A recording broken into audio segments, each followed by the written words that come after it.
This thing is back at the channel. He's been riding it, did some minor improvements.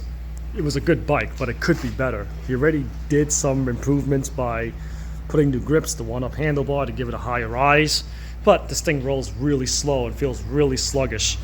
So the next thing online is putting some Hunt Trail Wide wheels on there. I weighed it before. It weighs 34.4 pounds. We're going to switch tires as well, and we're going to see what that ends up. I have two friends that bought the Hunt wheels during the sale. One bought the XC wide wheels, and the other one bought the trail wide wheels. The XC wide wheels, my friend initially installed it, and every time he locked down the through axle bolt, the wheel would completely jam up. The free hub wouldn't spin anymore. He brought it to my house, messed around with it. I realized that they assembled the wheels wrong. There's supposed to be a spacer that goes in between the free hub shell and the free hub body. They installed the spacer in the incorrect position. It ended up being at between the free hub body and the end cap. So every time you try to tighten the free hub axle, the through axle, the free hub body was actually jamming itself into the shell. It took me forever to figure it out because Hunt actually does not have an exploded diagram of where everything goes. So this is all by trial and error and based on like how many wheels I've swapped over to confirm that I did do it correctly.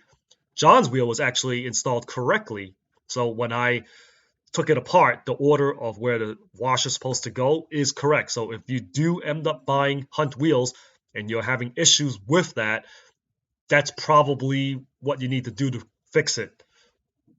I would have sworn I took a picture of the wheels disassembled, but I didn't, so sorry. Stage 1 is done here. Got the Hunt wheels on, swapped everything over.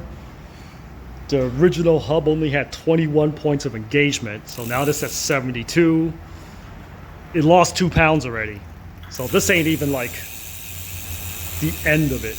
I gotta put a longer dropper on. Alloy pedals, no, the one-up composite pedals, new lever, so everything will be all color coordinated. I will weigh it again after all that extra stuff is done. Wow, the shop made the dropper lever cable so short and so tight that it literally shit off. It's only hanging on by a thread now. Good call on changing the cable.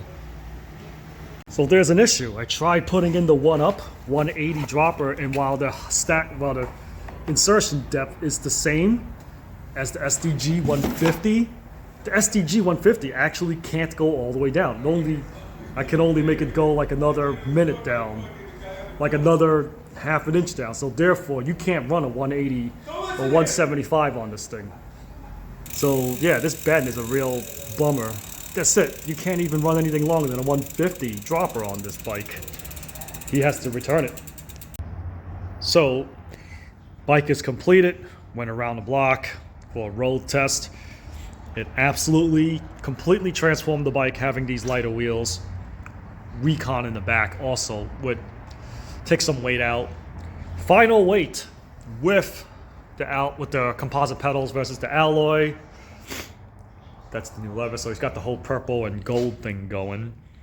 Too bad the dropper don't work. But it's 32.1 pounds. This thing lost 2.3 pounds from this mod. And I am sure he's going to be thrilled getting on this bike. Now we are slowly unlocking the potential of it. And yeah, he always wanted to ride this bike, but something just feels off. His full suspension, Canyon, Spectral with the carbon wheels, carbon frame was definitely lighter than this bike. It's not lighter anymore. And it accelerated better. So yeah, definitely. We'll see how the Hunt wheels hold up.